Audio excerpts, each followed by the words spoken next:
Here we go. All right, welcome everybody for coming in. We've got Nardia in here, so we've got what we can ask, guys. Do you mind? We'll get your videos turned off for the presentation. Make sure everyone is on mute. Thank you everybody for getting in here. I was super excited for today, and we, as Jono mentioned in our opening address, there, Nardia was a big. Yeah, like basically a big inspiration for today in general. Because, look, make sure we get yourselves on mute, guys. Sarah, hello, lovely. Throw you all on. Make sure everyone's on mute. Yeah, so Nardia was a real big inspiration for today. Basically, Nardia ran a webinar for us. What was it, about 2 weeks ago? And the feedback was just basically so amazing that we decided, you know what, let's try and put something a bit bigger and better together. Well, not better, so to speak, but you know what I mean. Put something a bit bigger together and get a few more people involved, because we just think that there's obviously there was a huge interest in what you're doing, Nardia, specifically, and then just huge interest in women's health. And like I mentioned as well, I was lucky enough to sit down and chat with each of the presenters earlier this week, and everyone sort of had that same sort of message of like, we don't know what we don't know, and for those blokes that are in here, I know there's a few guys in here, and there's been a few guys booked for the day. Thank you for getting here and being involved in such a great day. And for the women involved as well, chatting to Nardia and a few of the others, again, you guys don't know what you don't know either sometimes, and what you might think is normal for you may not be normal for everyone. And understanding that with talks like today and conversations like today is a super important part of getting that learning. So as you're coming in, guys, what I'll do is I'll ask you to mute yourselves and turn your cameras off for now. As we get into the end of the day, if we've got questions after the presentation, I'll let you, we'll get you to turn your cameras back on at that point and ask your questions then. But thank you everyone for getting here. Lots of people saying hello, and thank you, Nardia, for being involved. For those of you who are unfamiliar with Nardia, there is her Instagram handle at Nardia Norman, her Facebook group, Fitness Plus Business Coaching Tribe, all under her name, Nardia Norman with an R. Thanks, Travis. That's all right. I learned from yesterday. I mentioned yesterday, every time I type Nardia's name, I get Nadia without an R, and I also get normal. So I get Nardia Normal, and I've written that down several times like that. So thank you very much, Nardia, for giving up your time, and thank you very much for being here for today. I've got it on record, so we're all ready to roll. Nardia, we're pretty much on time. People are flowing in.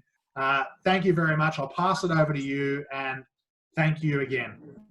Awesome, Travis. Now, just a really quick little admin note. Not sure if you want, there's a few people who've got to go on. So if we are recording, their faces are going to be up on screen. So just letting you guys know, we can see you, even if you can't see us. So if you're naked, you're going to be recorded naked. So my suggestion would be just to flip your videos off.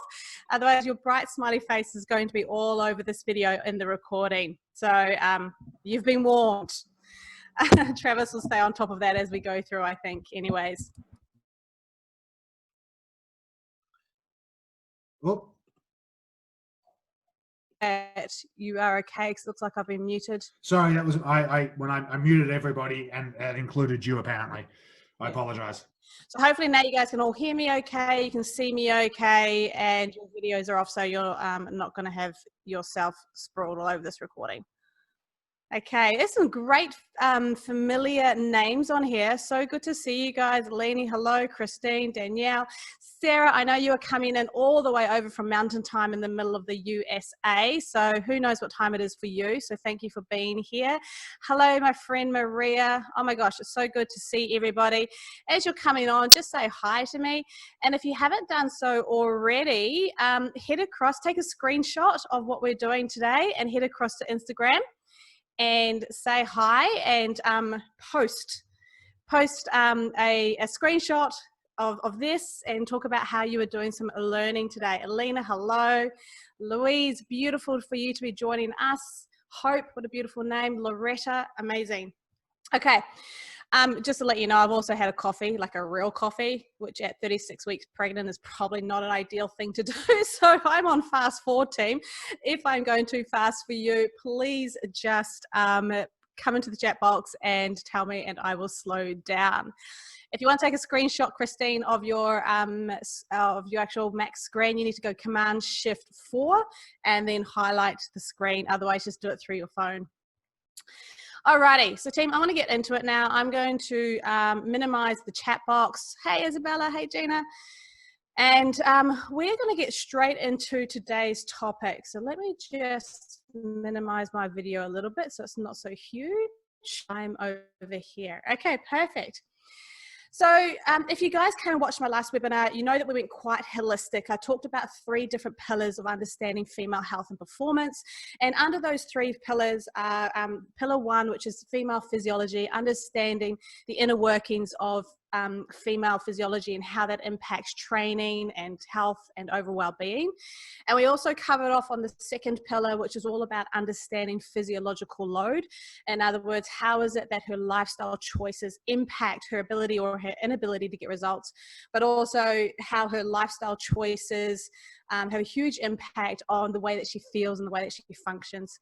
And then the 3rd pillar of the female health and performance philosophy is understanding, is then scientific programming. So it's all about how you understand female physiology with physiological load, and then you match your programming to the information that you found out about that particular woman. So we covered a lot of information, so we didn't really get to go deep.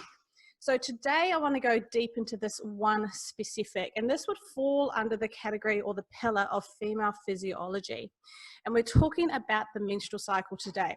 We're also going to be talking about potential red flags and what your role is as a fit pro when you're working with your female clients of any age. So this is a juicy topic. For some of you, you might be very familiar with this topic. If you're a woman, the chances are you've had a menstrual cycle at some point in your life. You may not now. You may have menstruated regularly. You may have not. Whatever your experience has been, chances are you've had one. If you are one of the very few that have come on, this could be a very new experience for you. So just sit tight. All right, so let's go global, first of all. Why do we need to understand the menstrual cycle? So as Lara Bryden puts it, and she's a naturopath who's written an amazing book that I suggest you guys all read called The Period Repair Manual. And she likes to describe the menstrual cycle as the female body's report card. In other words, the information that you get from the status of a menstrual cycle month to month or across time gives us a lot of information about the underlying health of the female. I like to refer to it as a snapshot into her overall health. So in any given moment, week to week, month to month, if we know the status of her cycle, how she's feeling, how she's performing, how she's showing up, that gives us an indication as to what's going on inside. This quote here comes from the American Obstetrics and Gynecological Association in the States. And they released a statement, I can't remember when, it was maybe a couple of years back, talking about how anyone that works with women, whether that is a coach, whether that is a practitioner, needs to be asking extensive questions about the status of her menstrual cycle, because they consider it to be so important that it needs to be considered a new vital sign for women. So think about that for a moment. In context of overall health, our normal health markers are things like taking blood pressure, heart rate, BMI, all the things that we're quite familiar with. And here we are, we've got a leading association recommending that we now need to start considering the menstrual cycle as one of those vital signs as well. So the idea here, the whole point of me talking about the menstrual cycle is for you to get an understanding of how important it is for female health. By the way, guys, if you have any questions, just pop them into the chat box and I can stop and answer them as we go. Okay, so why do we need to have this conversation? By the way, I'm pretty excited with how many amazing period-oriented images that I've got for this presentation. So I've really gone out of my way here. All right. First and foremost, we need to normalize the period chat. So I'm just curious to know what your experience has been of the period chat. So when did you get this conversation? Was it something that was in depth? Was it something that was swept under the rug? Was it an awkward conversation? Let me know in the chat box what your experience has been. Don't be shy, team.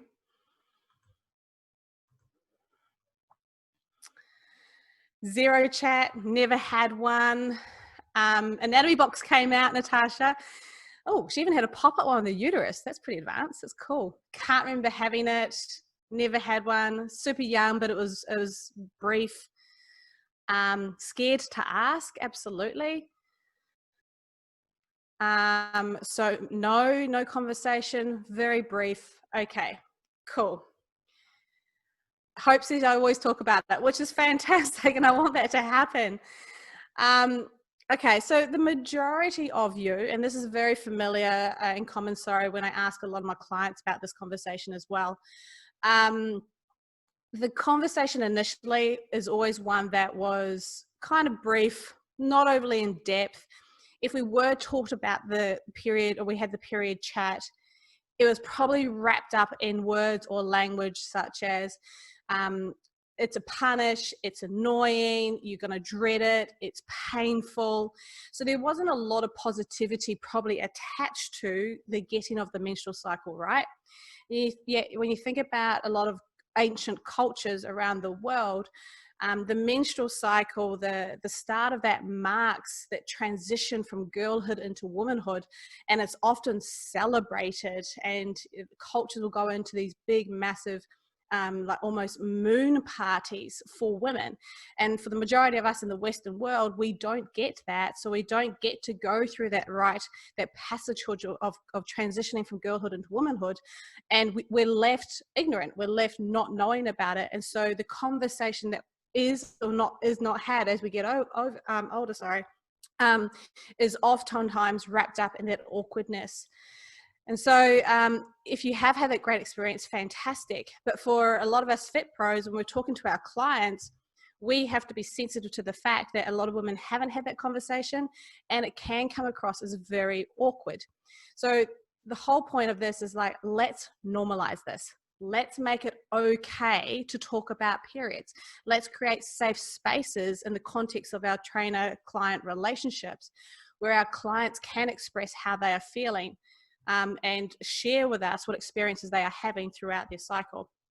It's been a taboo topic for a really long time. Case in point, you only need to look at an advertisement on TV where they might be highlighting pads, such as what you see here on the left-hand side, or tampons, and they never use red dye. It's always blue dye, because again, there's that element of not wanting to bring the realness into these advertisements.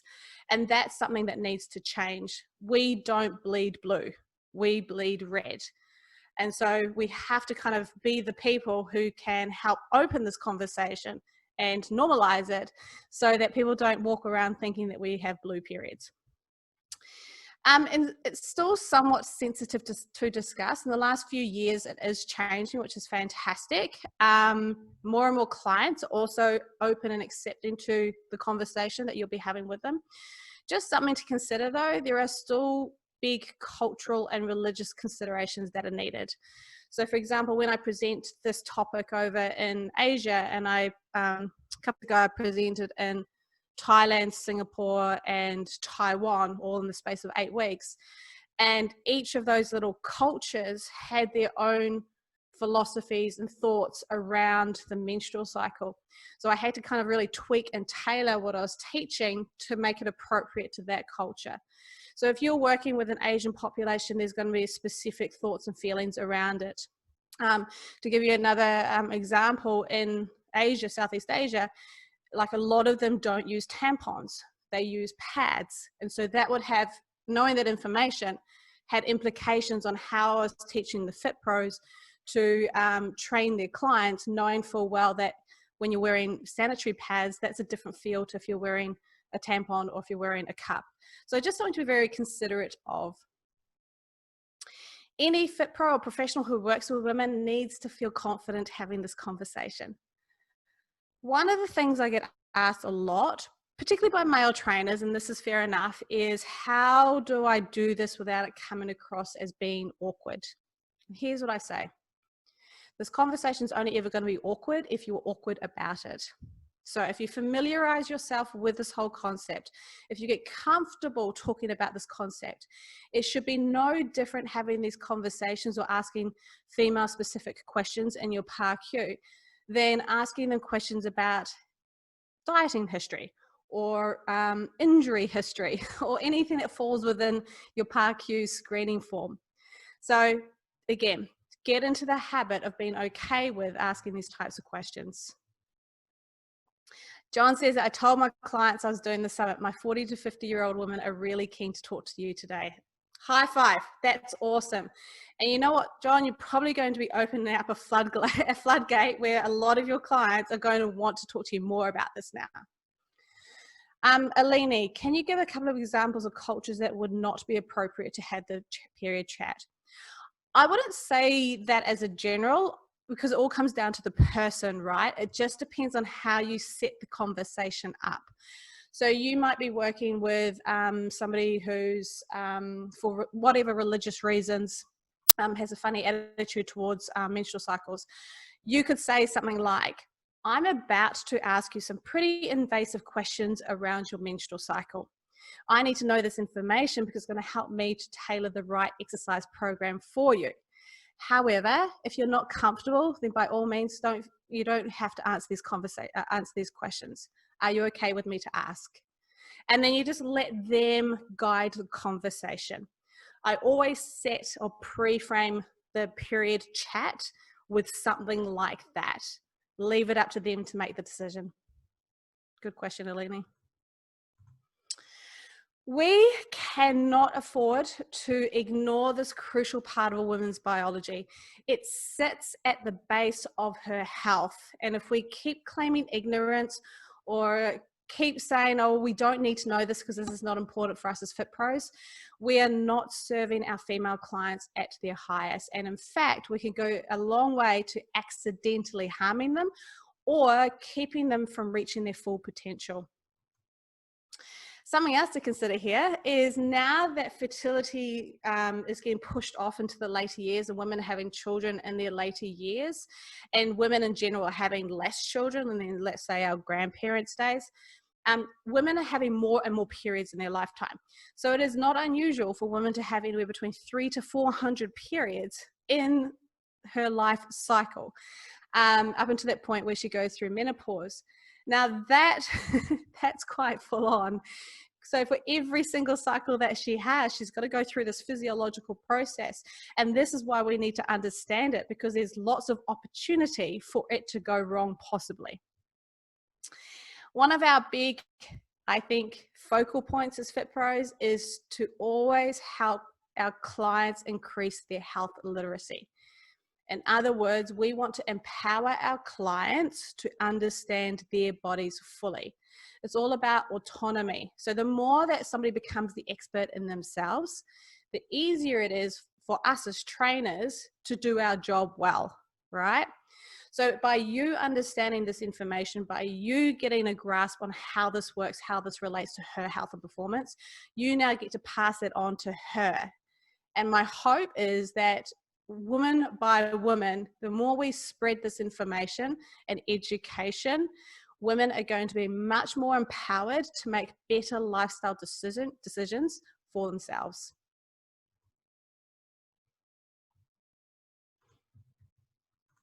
Okay, so let's actually talk about the cycle. So let's go a little bit of one-on-one here. What is the menstrual cycle and what's normal? Okay, so in order to understand what goes wrong, we have to understand what goes right. So the menstrual cycle marks her reproductive years. So it's the time where she is capable of getting pregnant. I just want to put a caveat out there right now. from a pure biological perspective, from an evolutionary standpoint, women are designed to create life, to have children, to create children and to have children and to nurture them.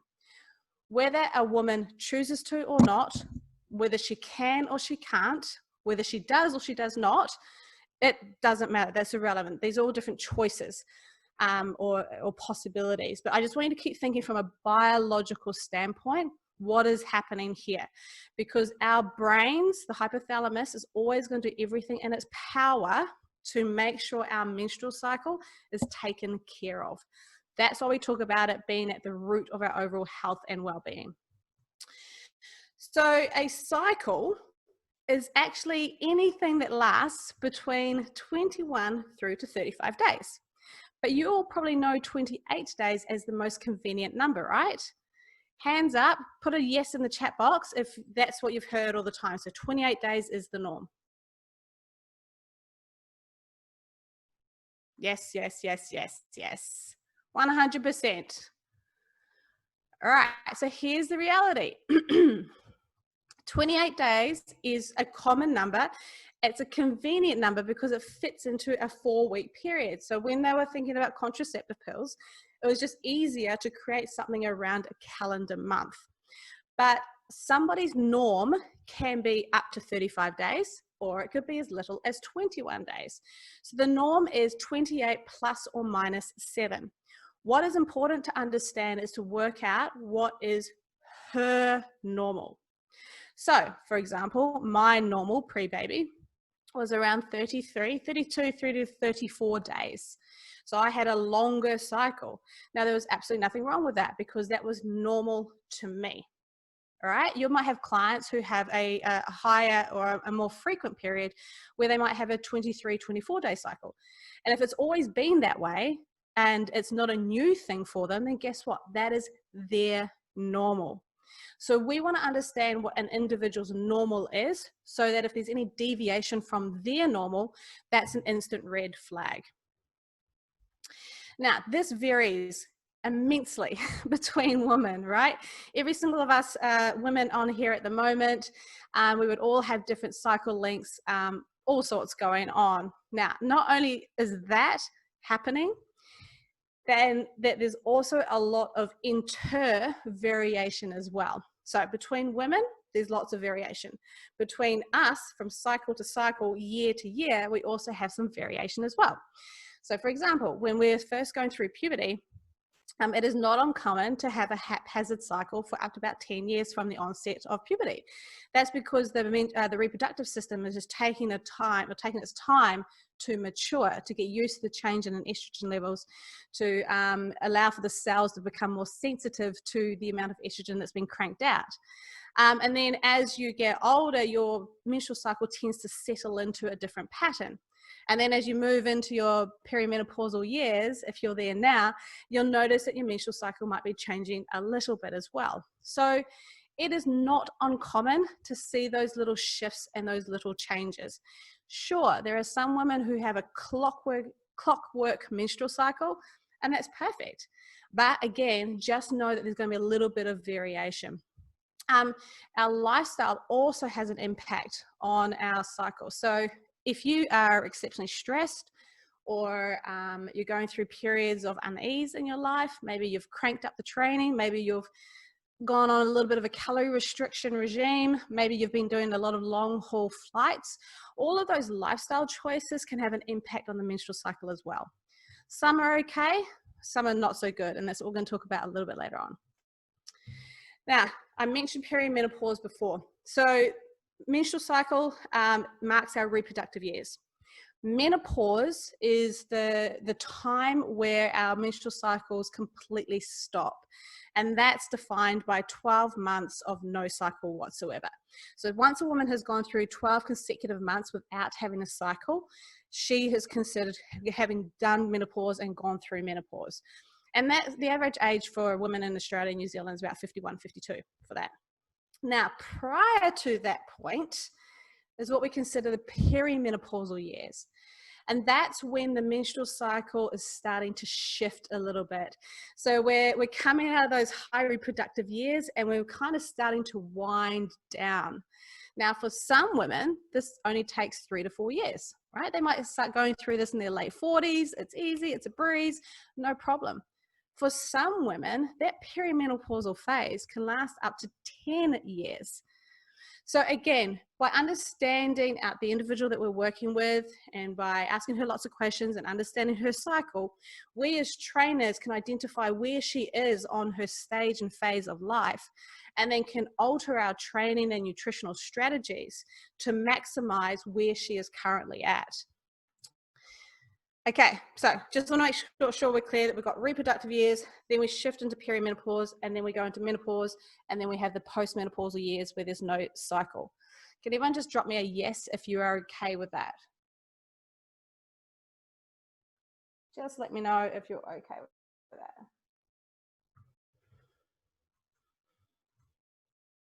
All righty. So because of the hormonal shifts, right, it makes sense that the way we work with a 48-year-old perimenopausal woman is not the same way we can work with a 24-year-old woman. All right, so what is actually going on? So really quickly, your menstrual cycle actually starts at the brain. It is controlled by the brain. So some key parts you need to understand: the HPO axis. H being hypothalamus, P being the pituitary gland, O being the ovaries. So very quickly, the brain, the hypothalamus, is the master control center. So it's receiving input constantly from the nervous system, from the blood, and its job is to keep the body in homeostasis. So it wants it to stay the same. So if there's any sort of disruption, then the hypothalamus is going to adjust in order to make sure we can be pulled back to homeostasis. Now, the hypothalamus talks to the pituitary via chemicals. And those chemicals we know as hormones. So hypothalamus tells the pituitary what to do through a specific hormone, the gonadotropin releasing hormone. And then that tells the pituitary gland to send messages down. Let me get my laser. From here into the ovaries. So this is happening down in your ovary levels. And it's a two-way feedback system, okay? So this is working off a series of feedback loops. Now, the two key player hormones are follicle stimulating hormone, which you can see over here in the blue, and luteinizing hormone, which you can see here in the pink. And those two hormones, its job is to either help mature one of the follicles so that ovulation can occur, and or one of its jobs is to create a spike whereby ovulation is created. So that's the end result there. And so, like I said, there's a constant feedback loop going from the ovaries back to the brain, brain down to the ovaries. The success of a menstrual cycle is predicated on the success of the prior step. So let that sink in for a moment. The menstrual cycle in its entirety is a series of complex dominoes, all right? And so if you want the dominoes to fall in the right order, the domino before it has to have gone correctly. And if there's any sort of disruption or something that goes wrong in a previous domino, that's going to have an impact down the domino chain. Same thing happens with your menstrual cycle. So this relies on a heavily orchestrated series of events in order for it to work. Okay. So then let's have a look at it at a bit more of a zoomed in level. All right, this is where your physiology is going to come in, guys. So very, very briefly, I've put two cycles back to back, so you can see here. So on my left, this would be one cycle, and this over here would be the second cycle. When I'm talking about cycle lengths, this is your marker. So day number 1 is the first full day of bleed. So you know how sometimes you have those days where you're spotting a little bit? That doesn't count as day 1, okay? So you take it from the first full day of bleed. Then between that and the next first full day of bleed, whatever the numbers are in between, count them out because that equals your cycle length. So if this is cycle number 1, you can see here, day 1 is day 1 here. That's the first full day of bleed. If this is month 2 to my right, again, day 1 is first full day of bleed. The numbers in between equal the cycle length. So what we're seeing here is a very conventional 28-day cycle. All right, so there's some key events that you need to understand. So number one is this: ovulation is the main event. This is the thing. We want everything in our to do with our health is centered around us actually ovulating. Ovulation occurs in the middle of a cycle, around day 14 through to 16, okay? Then we can split the cycle up into two more parts. We talk about the first half being called the follicular phase, and we talk about the second half called the luteal phase. And each of those different phases, as you can probably see here by the different colored lines, is represented by a different amount of sex hormones in that particular phase. So let's turn our attention to the follicular phase. Okay, what you can see here, that blue line here, estrogen, if you can see that, okay, it's quite dominant in this first phase, right? And that's because of what's happening here at the follicular level. So when we're born, we already have our entire lifetime's worth of immature follicles sitting within our ovaries. And so every single month that we get a period, there's a certain number of selected ovaries. It's like the Hunger Games. Certain dominant follicles are chosen to be the ones that are going to go through maturation that month. So we're only talking about maybe 3 through to 6 key follicles that month. And they don't know why those particular follicles are chosen. One theory suggests it's because they just happen to have more follicle stimulating hormone receptors on their cells, so maybe they're just more prone to maturing. But either way, only 4 to 5 are selected. Now, what happens then is that follicle stimulating hormone will encourage those follicles to start to mature, to start to grow. But there can only be one winner. You can't have all 5 of them going to full maturation, right? Otherwise, that means 5 eggs are going to be released. So the Mac Queenie one, the most dominant one, she becomes the winner. So follicle stimulating starts to mature her, she gets bigger. Now it's these follicles themselves that also start to release the hormone estrogen.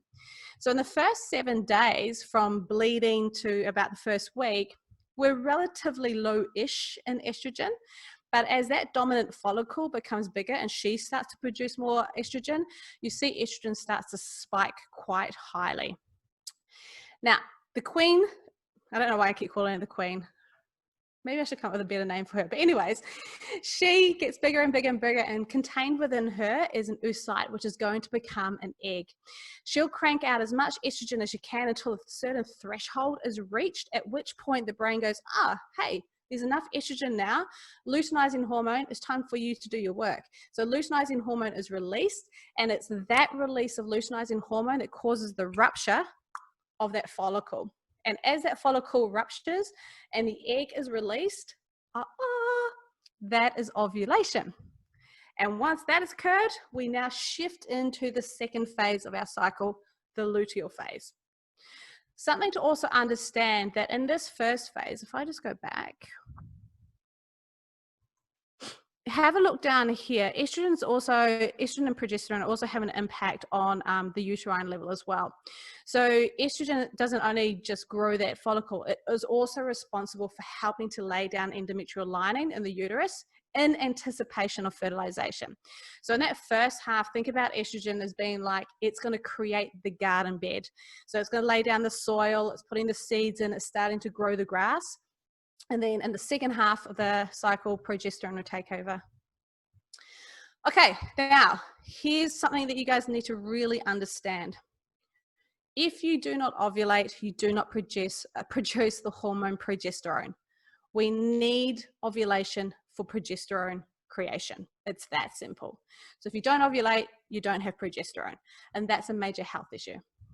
Now, if we come into the second half here, once that egg has been released, we have the fertile window. So this is where the body's waiting in anticipation of a sperm. If a sperm comes in and fertilizes that egg, then life is created and you get up the duff like me. If it's not fertilized, then the normal events occur. So what happens is that leftover follicle it reorganizes itself and it becomes a thing called the corpus luteum. And it's the corpus luteum itself that's producing the hormone progesterone.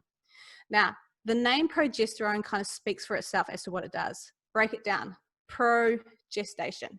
So progesterone's primary role is to maximize the potential of this becoming fertilized and then this becoming a viable pregnancy.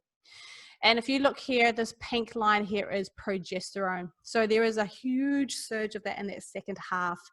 And we call this being a bit more progesterone dominant in its second half. Now, between about days 21 through to 28, the last part, if fertilization hasn't occurred, hormone levels start to drop off. This is when you may or may not experience PMS. And then when your hormone levels come down to a certain level, brain gets that feedback and says, hey, we've got to start this whole gig all over again. And away it goes. Move into the second cycle. So that's kind of it in a nutshell. Now, what we're interested in as Fit Pros is understanding how these differences between estrogen and progesterone and these different phases of the cycle, how that impacts her energy utilization, her recovery, her pain tolerance, her ability to get strong. It influences joint laxity. So if we can understand how this plays out in her body, we can adjust our training cycles to maximize or meet what's happening at a physiological level. So let me just check in with you guys. I know that's a lot to take on. Are you okay? Are you still with me? Just put a note in the box for me, please. Does anyone have any questions on that specifically just there? So Travis, do you recommend everyone tracking with an app? Absolutely. We'll cover that at the very end. Kylie trying to keep up. All good. Okay, you're still here. Phew. All right. Perfect. I know, team, if this is the first time hearing this, it can be a little bit mind-blowing. I get that. So Nadine's asking me a question. If you do not have a period, do you not ovulate? In general, correct. Yep. The question needs to be, though, why you don't have a period in the first place.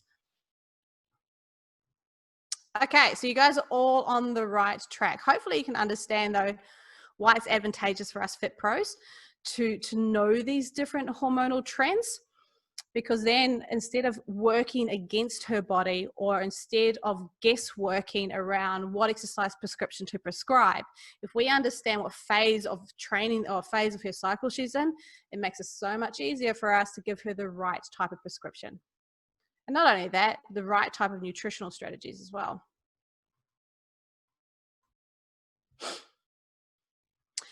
Okay, so the follicular phase and ovulatory phase are the same length, and the luteal phase is what adjusts? No. Ovulation is basically ovulation's in the luteal phase. So the first 14 days is typically follicular, second 14 days is typically the luteal with ovulation in that. So if you are going to have cycle lengths that typically go longer or shorter, it's oftentimes adjusted by the follicular phase. The luteal phase can't last any longer than about 14 through to 16 days, simply because the corpus luteum is going to die off in that time. It definitely can be shorter, but in general, that's probably not the common cause of that. Okay. We're going to talk about contraception in just a moment. So this is what's happening when things are going well, and you know, things should be ticking over month to month. So again, just remember, guys, that you know, this is not always going to be 28 days, right? People are going to have longer or shorter cycles, so you adjust the different phases accordingly. All right, within that, we can break this down even further. So I'm going to make reference to the follicular phase here, and then I'm going to make reference to the luteal phase over here. So we can break this down. So early follicular is days 1 through to 7. So this is when they're bleeding. Now, a period bleed might last anywhere between 2 through to 5 days. That's a very typical amount of time. Again, individual variation, you need to consider that. From a hormonal perspective, this is when we're at low hormone phase, hormone levels. So typically low estrogen, low progesterone. This is when some people say we are most physiologically like a man, simply because our sex hormones are lower. The late follicular phase is days 8 through to about 14, and that's marked by that high estrogen increase, because that mature egg, mature follicle is starting to crank out more and more estrogen, and there should be low progesterone, which makes sense because you can't produce progesterone unless you've ovulated. Then we move into the early luteal phase, which is around days 15 through to days 21. So around day 14 through to 16 is when somebody will typically ovulate. And then the rest of the early luteal phase is called post-ovulation. And this is going to be marked by both high progesterone and high estrogen. So the corpus luteum will also produce estrogen at the same time that it's producing progesterone. And remember, your fertile window falls in here. So women who are wanting to get pregnant are looking for their ovulation. They're looking for the signs and symptoms that they have ovulated, because that's basically go time. Then the late luteal phase is days 21 through to 28. And this is marked by both falling levels of estrogen and progesterone. If she does happen to get pregnant, then things change. So the corpus luteum will keep cranking out high levels of progesterone. That progesterone is going to stay really high as that fertilized egg embeds itself into the endometrial lining. So earlier on, I said that in the first half, estrogen is really all about creating the garden bed in the uterus. In the second phase, the progesterone is all about thickening up the grass, making the garden bed more viable for the fertilized egg to come in. And so what it will do, progesterone will keep cranking that out to make sure that the egg stays as viable for as long as it can, until a little baby placenta is formed, at which case other hormones will come in and take over the job. And that's what happens month to month, team. Pretty cool, huh? All right. So I don't think we can have this conversation without talking about PMS. Is it real? Does anyone actually suffer from PMS? I'm curious. Is this something you have to experience month to month? A little? Yep. Cool. Now, this is a bit of a contentious thing. Some neuroscientists say that PMS doesn't exist, but it does, team. It is very real, and it affects many, many women. It's a collection of symptoms that are linked to the menstrual cycle, more specifically linked to either an increase in progesterone or a dropping off in estrogen, or a combination of the two. There are over 150 reported signs and symptoms of PMS, okay? So it's important to understand that every individual is going to have a unique experience with her menstrual cycle. This may mean she has unique experiences with PMS. But here's the thing to understand. We need to be super open and compassionate about what she is experiencing, and being okay with whatever she is experiencing and honoring that. At the same time, it's important to note that a woman's PMS symptoms may also change month to month, depending on the amount of physiological load that she is under. And you guys might know this for yourselves. If you've had a couple of months of extreme stress, you've been working your ass off, you know, there might be some financial stresses at home, some relationship stresses, you might notice that your PMS symptoms change just a little bit. And that's quite normal. This is why we want to encourage all women to track in depthly what's going on with their cycle. And it's not just tracking the bleeding days, it's tracking the psychological changes, it's tracking mood, it's tracking appetite. The more information we can gain about our female clients through tracking and personal observation, the easier it is for us to understand what makes her tick, what makes her work. Now, a very severe form of PMS is called PMDD, and it's premenstrual dysphoric disorder. And this is extreme, team. So if your clients say to you that they have had this or they experience this, please make sure that you dig deeper into the research to truly understand what's going on here. This can be extremely debilitating. And I categorically want to say that this is not in her head. at all. All right, we need to honor what she's experiencing. Now, what is it? So the thing to remember here with PMS, the most common signs and symptoms are going to be what? What do you think are the most common signs and symptoms of PMS? Jot them down for me. Cramps, absolutely. Bloating, fantastic. And some sort of mood disorder change, and boobies. Okay, sore boobs, right? Yeah, so those are kind of like our typical generic, so emotional changes, bloating, lower abdominal pain, lower back pain, sore breasts. All right, so we can all probably agree that that is something we've experienced ourselves, our clients have experienced, and that's doable, okay? What's really important to understand is those signs and symptoms are quite low grade, and that's fine.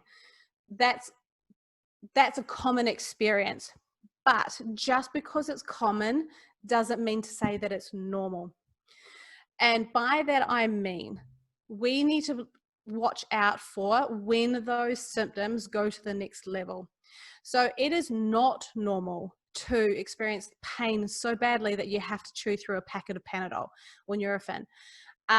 It is not normal for somebody to be bent over, crawling on the cold tiles because she's in so much pain and bawling her eyes out.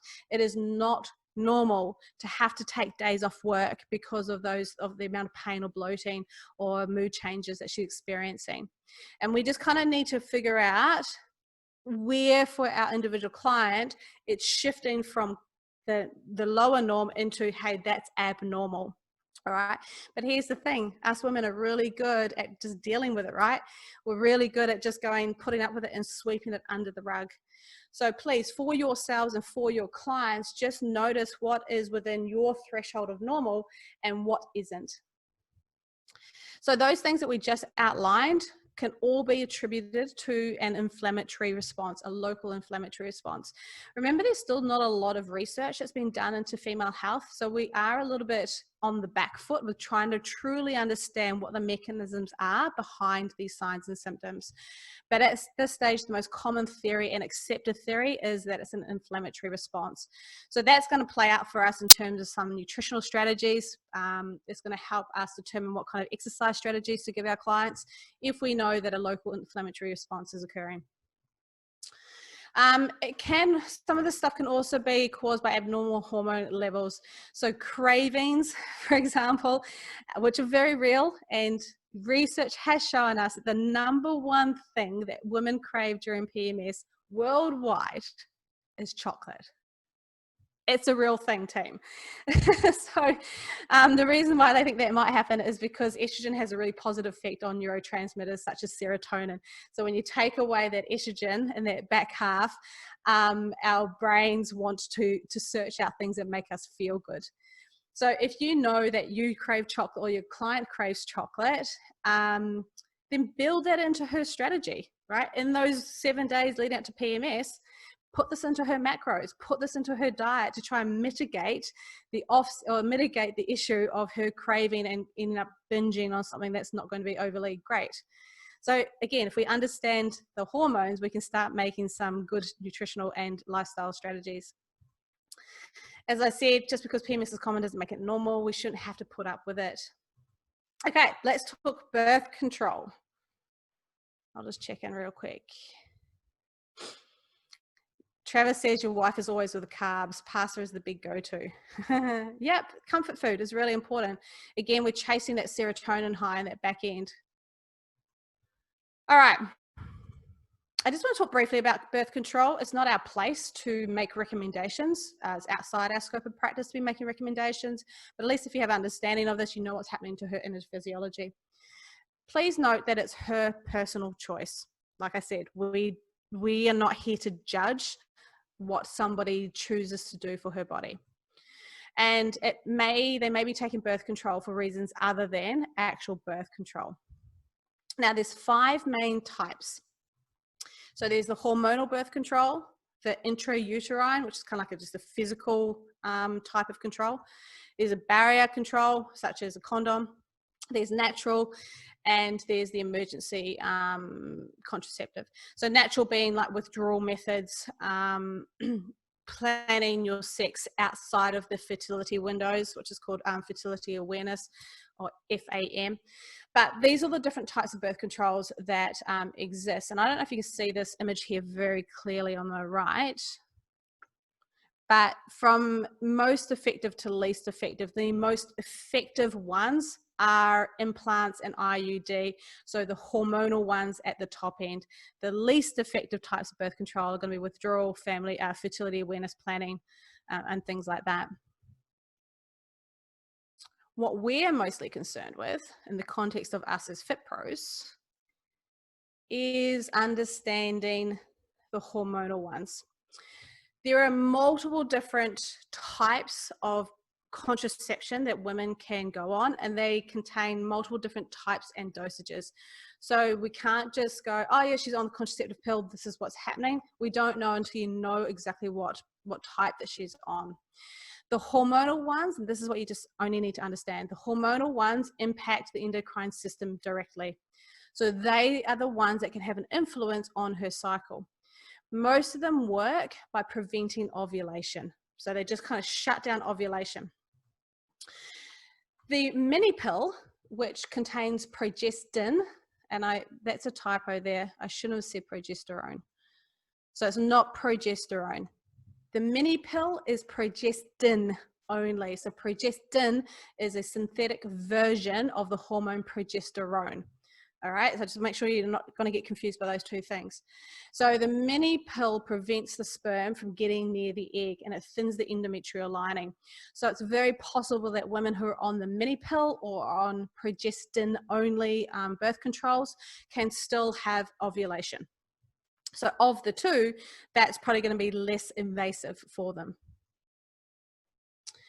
Something to consider as well. When women are on the contraceptive pill and they say, yeah, I get my cycle, I get my period when I go onto the sugar pills, is to note that it's actually not a real menstrual bleed. A real biological menstrual bleed is as a result of those series of events that we've talked about just prior. Ovulation has occurred, fertilization has not occurred, therefore endometrial lining is sloughed off. In a birth control situation, when you bleed on the sugar pills, it's not because you've ovulated, it is because you are having a chemical withdrawal. So it is called a withdrawal bleed. And I think it's really important that we get this terminology right so we're all on the same page. Okay, so what can disrupt the menstrual cycle? Lots of things, team. We are quite sensitive to changes in our external and our internal environment. So the first one is obviously pregnancy. If you get pregnant, your menstrual cycle is going to stop. Contraceptives, depending on what you're taking, is going to determine whether you get a cycle. Well, actually, you're not going to get a cycle at all. Alina, thank you for pointing out the sparkly tampon. I don't know if have any of you guys had a glittery, sparkly tampon, because I certainly haven't. Polycystic ovarian syndrome. We don't have time to talk about this today, but just note that this is the most common metabolic, immunologic, gynecological disorder in women worldwide. It affects 1 in 8 women and has serious consequences that extend beyond fertility. So the chances are very high you either have PCOS or had it before, you know somebody who has, or you're working with clients who have PCOS. Thyroid issues. Again, we don't have time to go into that, but just note that there is the complex interplay in our female bodies between the hypothalamus, the pituitary, and the ovaries, the hypothalamus, pituitary, and the adrenal glands, and also the thyroid.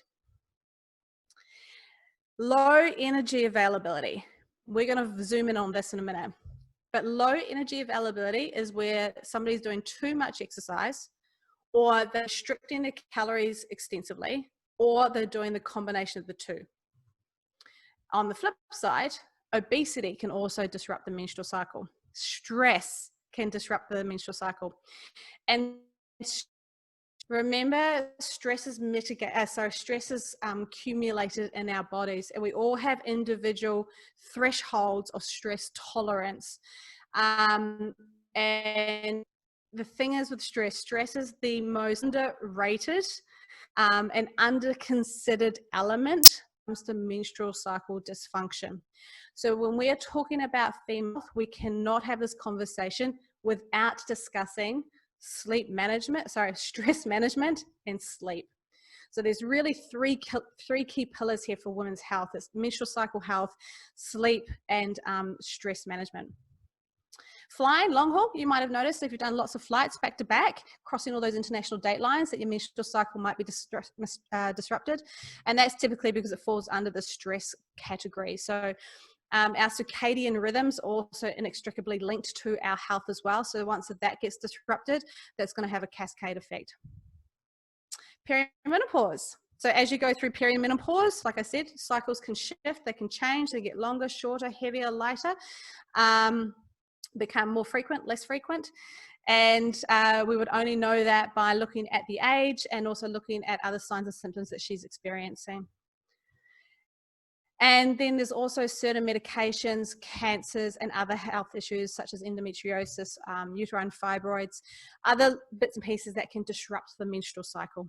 Now for us though, as Fit Pros, I want us to pay specific attention to this right here. So please, if you're taking notes, write this down right now. Low energy availability, and put some big asterisks next to it. This is a problem in our industry right now, which is why I wanted to draw attention to this in this topic. So what is low energy availability, otherwise known as relative energy deficiency in sports? You may or may not be familiar with the female athletic triad. Please pop a note into the box. Is this something you're familiar with? Have you heard of this before?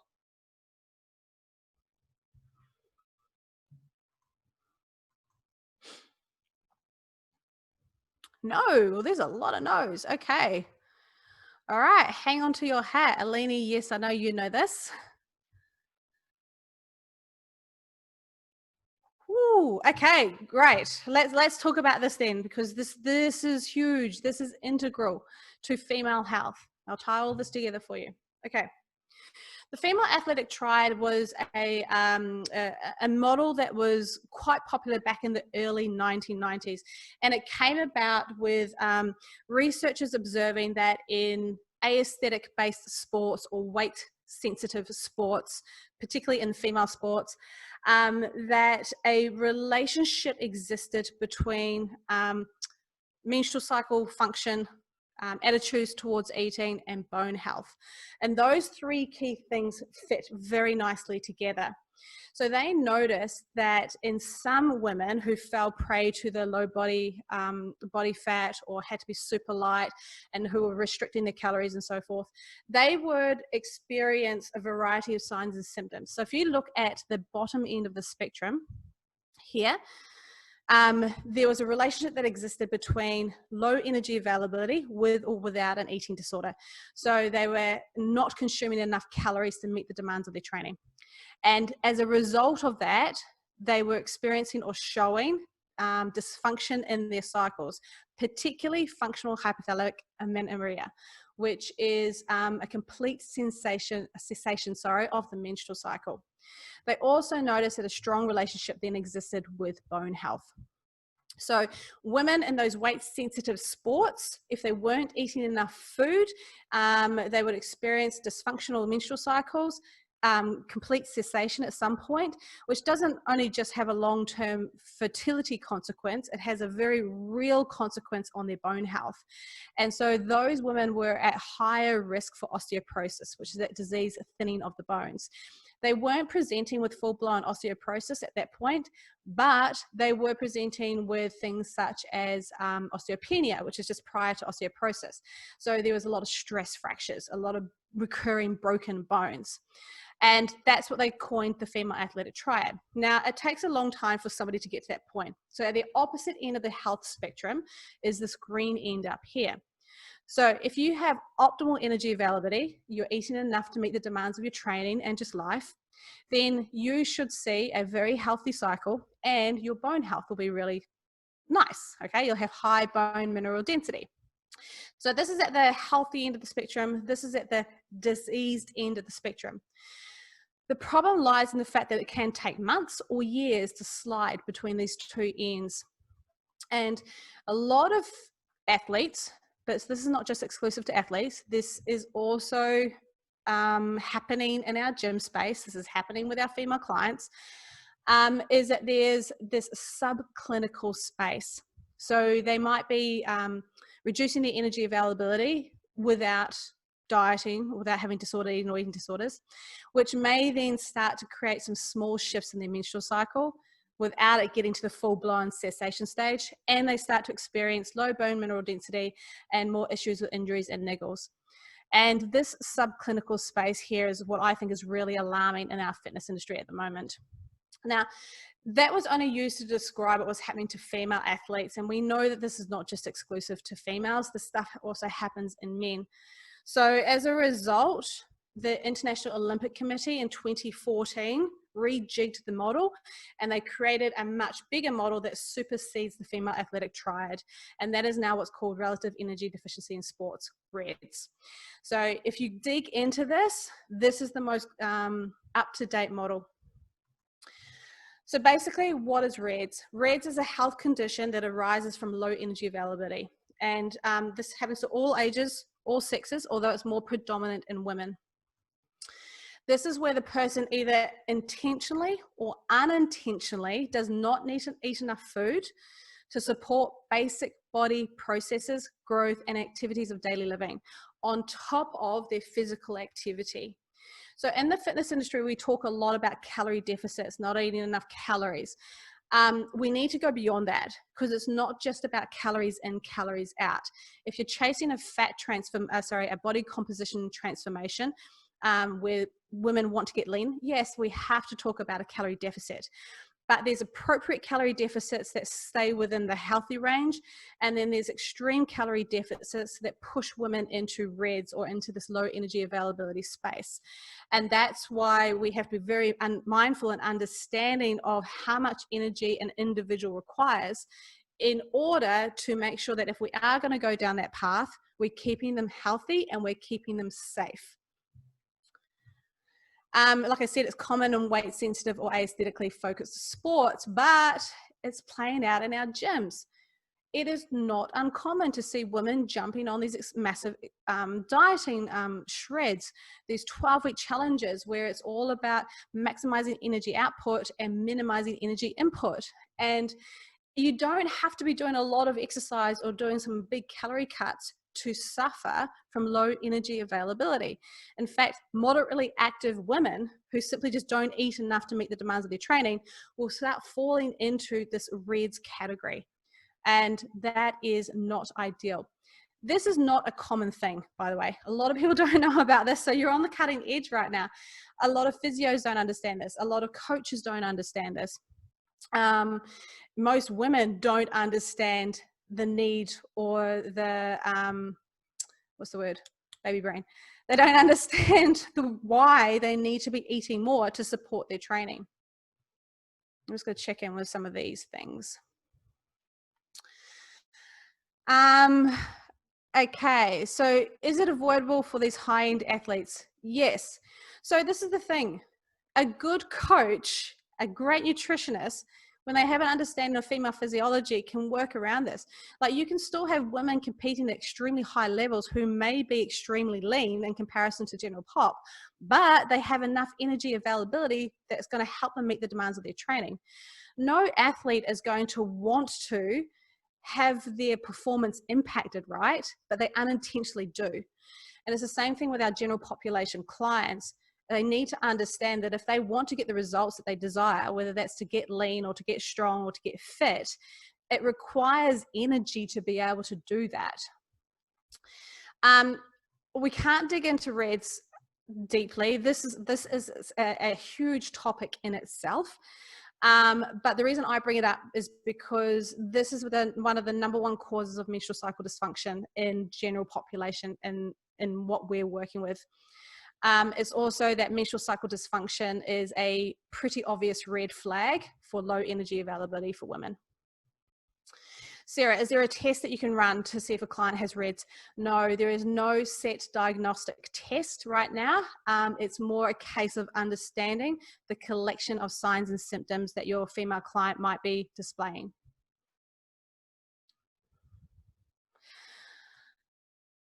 Okay, Natasha has a great point here. I think there's also a misconception that this can't happen to a large person in a larger body.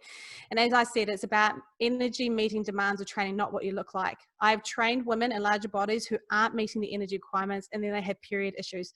Thank you so much for talking about this. Thank you, Natasha, for bringing that up. And I really want to echo what you have said. This is not exclusive to somebody who is thin or small.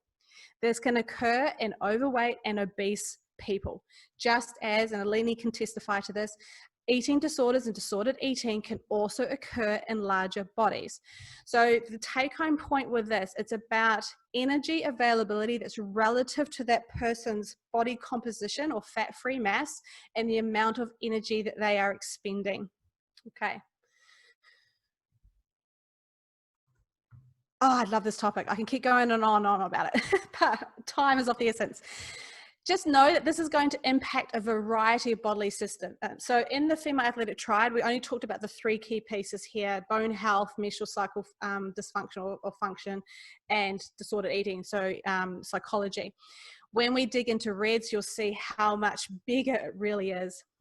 So here on the left, these are all the different systems that low energy availability is going to impact. Everything. Menstrual function, bone health, the endocrine system, metabolism slows down,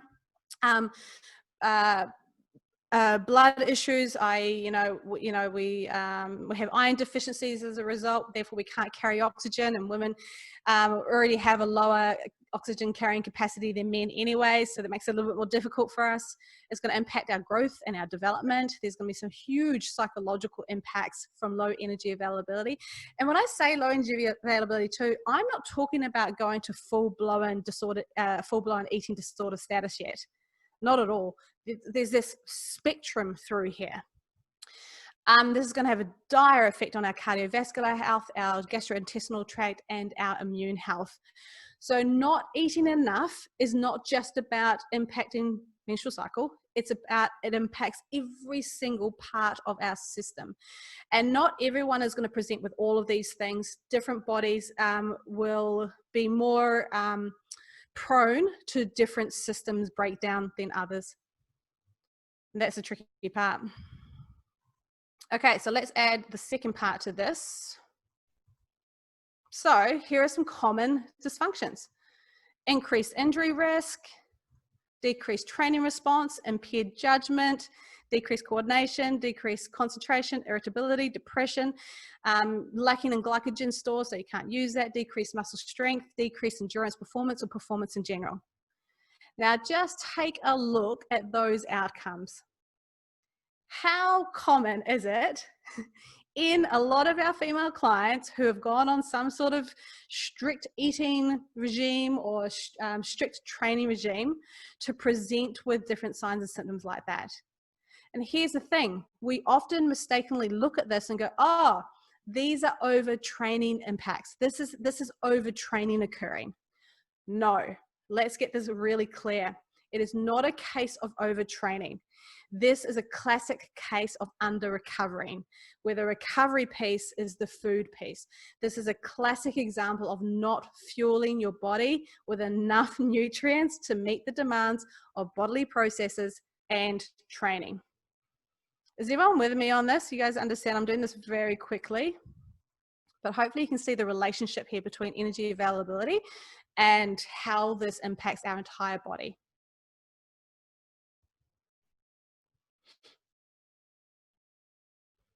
Yeah, energy recovery, guys. Food is so important. If you're struggling with recovery, the first place I'd be looking at would be your energy intake.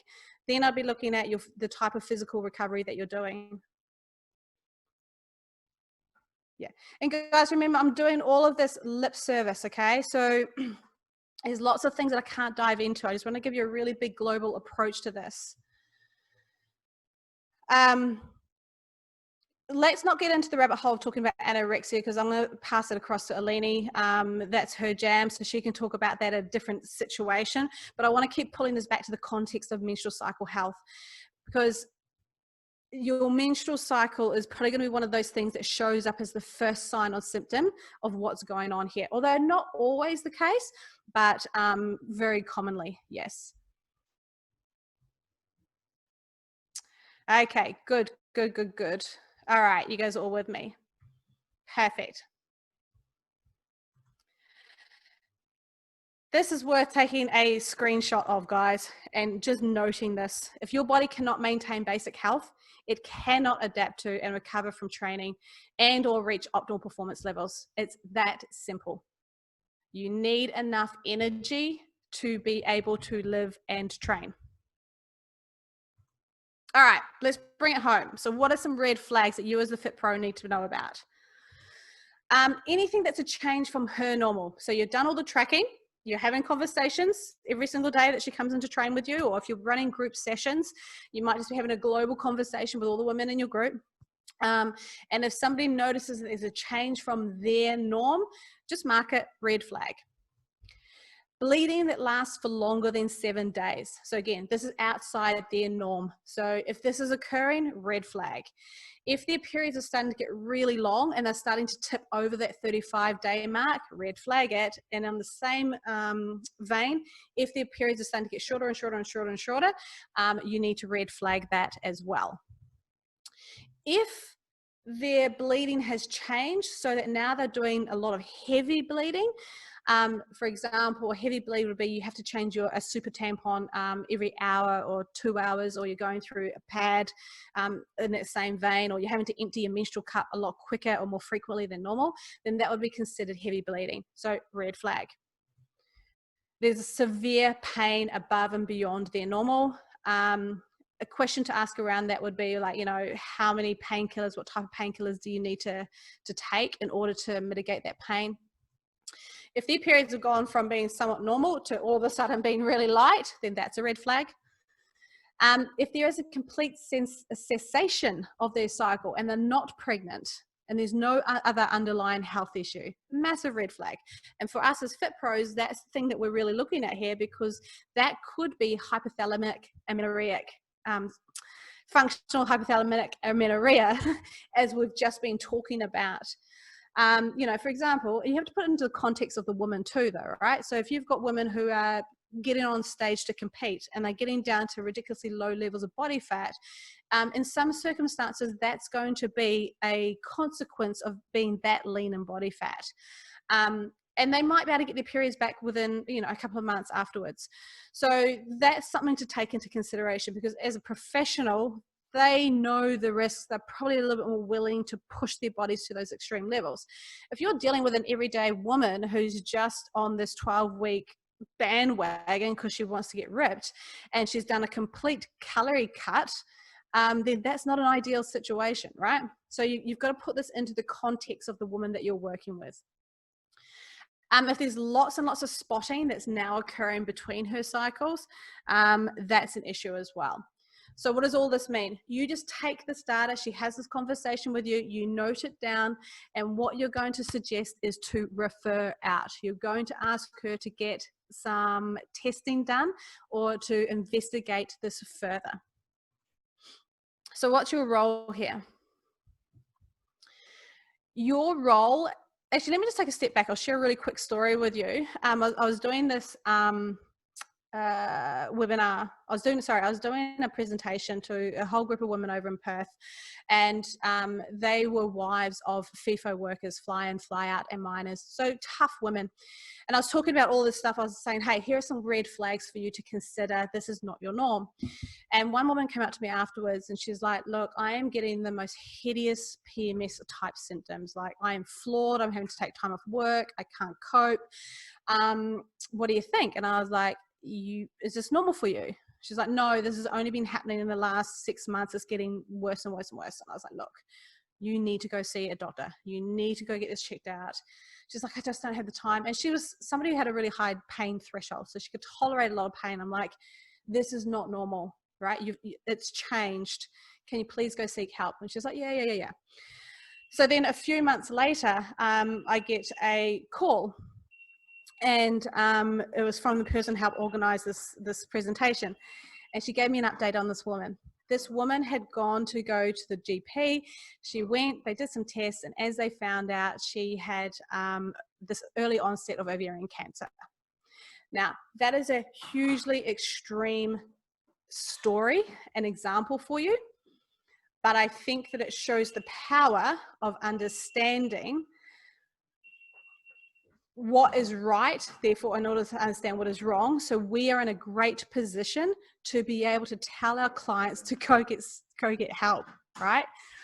A lot of our women just will keep sweeping things under the rug. A lot of them will just dismiss their pain because whatever. So we're in a great position to be able to tell them or guide them to seeking out better health. Maria, how do we deal with women who want to consistently miss periods? That must have a large impact on energy levels. We need to unpack that question because there's so much more we need to understand. Like, what do you mean they want to consistently miss their periods? How are they consistently missing their periods? We're making an assumption that it has an impact on their energy levels, but we won't know for sure until we ask them, right? So the key here is to constantly ask questions in the context for that individual. So what's your role? Your role is to create a safe space for her to tell you about her cycle and any changes that are occurring day to day, month to month. I need you to start asking some female specific questions in your PARQ. Now, I've got a whole host of questions that I ask. I think Thea this afternoon might be going through some questions as well. But if you're not asking about her cycle, you're missing out on a ton of information. I want you to encourage tracking of her cycle. So use period tracker, flow tracker, fitter. There's so many different available to you right now, but just we want data across a long period of time. And looking at what's happening in one cycle is not enough information. You need tons of information. You want to encourage your female clients' health literacy and her body autonomy, as I said at the start. So educate her, explain to her what's going on. Make it okay for her to share those experiences. And just know that once you understand this a little bit more in-depthly, you get to periodize your exercise prescription to the different phases of the cycle. You can also periodize or alter your nutritional strategies according to the different phases of the cycle as well. And you also get to do this according to what phase of life she is in as well. So what we're really looking at here is just hyper-personalization of prescription. Now, if she informs you of any of those red flags or you identify those red flags, your first job is to refer. It is not in our scope of practice to make a diagnosis. That is not our role. Our role is to be able to guide her into the next best step. So whether that's going to find a functional general practitioner who's really good, finding a female health specialist, looking at really qualified naturopaths, nutritionists, dietitians, endocrinologists if needed. But whatever you do, please serve her at her highest and refer out. Be aware of physical and emotional changes as she transitions through perimenopause and into her later years. And that, my friends, is a wrap. So bring it all the way back together. Some key points for you to understand. Menstrual cycle sits at the root of her overall health and well-being. It is a snapshot into her health. So if anything deviates from her norm, we know that there's something that is a red flag and we need to investigate. When it comes to female health and menstrual cycle health, energy availability is the #1 priority, along with appropriate stress management and sleep management. We have to take care of her physiological load in order to optimize her health. So guys, I hope that you have learned a lot. Let's check in. Are there any questions? Let's go. Questions.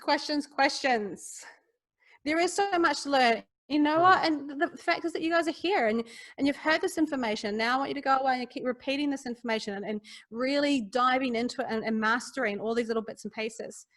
I've got a couple of questions here that came from earlier, Nardia. Yep. One from Martina. Hot flushes at 38. Can an early perimenopause be initiated by low energy deficiency? Say that to me again. Hot flushes at 38. Can perimenopause be initiated by low energy deficiency? Oh, that is a very good question, and I don't know the answer to that.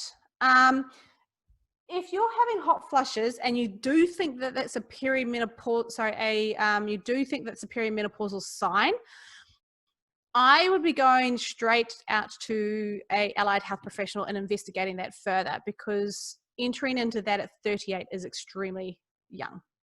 Okay. Before we get to the next question that someone had, Kelly or someone who spoke about the photo, don't forget, guys, sharing this on Instagram, sharing reviews for Nardia on her Facebook page. All those links are in the Teachable platform. Please do that. It's great for us, great for the presenters, great for everyone. Plus, you guys can go into the draw to win prizes. The next session does kick off at 10:45, so you do have time. We'll stay in here for questions.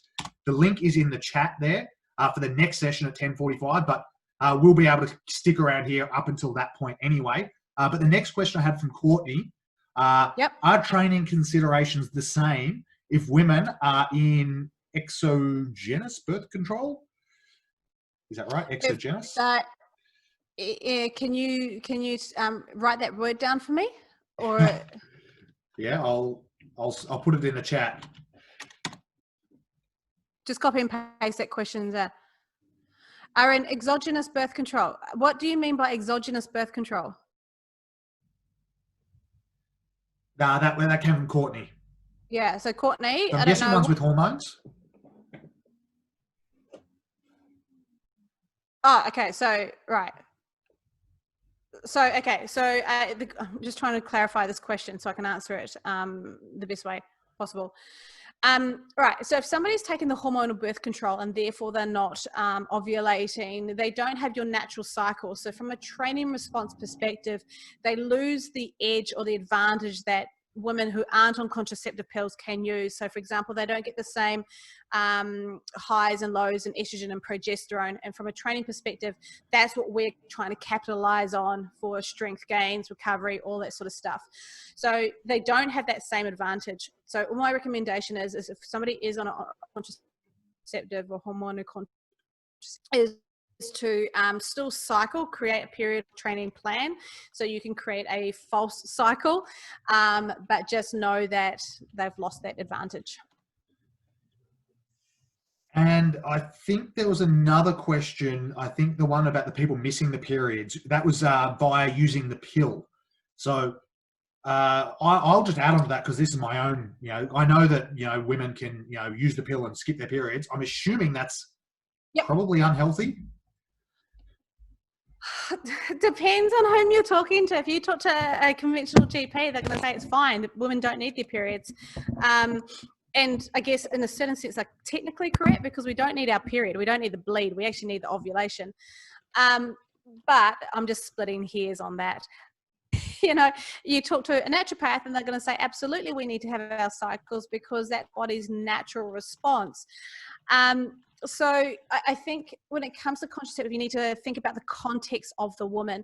If you are dealing with a high-end athlete, let's say you're an Olympian, and my brother-in-law was the coach for the Australian Sevens women, and when they were at the Olympics, most of them chose to skip their periods and take the contraceptive pill simply because it was easier for them in Rio not to have to worry about it, and they were able to focus on their sports.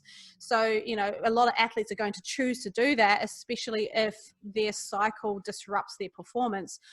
But on the other hand, I think it's really important to understand that, gold medals have been won by women on their cycles and with PMS, and also gold medals have been lost or attributed to the loss because they've been on the PMS or the cycle. So at the end of the day, it really depends on the woman herself and why she used to skip her period. And again, we can't judge that. We just have to work with it. Eventually, if somebody keeps skipping her period though through the pill, she will have a breakthrough bleed at some point. And that's just the body's way of trying to expel that endometrial lining growth through there. Cool. Good answer. Any other questions in the chat? Otherwise, we'll sign off. But Nadia, thank you very much. Watching the chat there and watching everyone just saying their minds are blown by the information you're given. I'm going to be honest here, most of it went completely over my head, but I was doing my best to try and keep up and keep involved. But yeah, there's definitely plenty of very valuable information there. I think Hope's got a quick question there. I can see it. Hope, at the end of the day, trust your intuition. If you know that something's not right, keep pushing for further investigation. Like, just keep reaching out to lots of different people. Women, we are intuitive with our bodies. If we're connected into with our bodies, we know that if there's something's right or not. So just keep trusting your gut instinct there on that one. You guys are amazing. Like I said, it's very top level.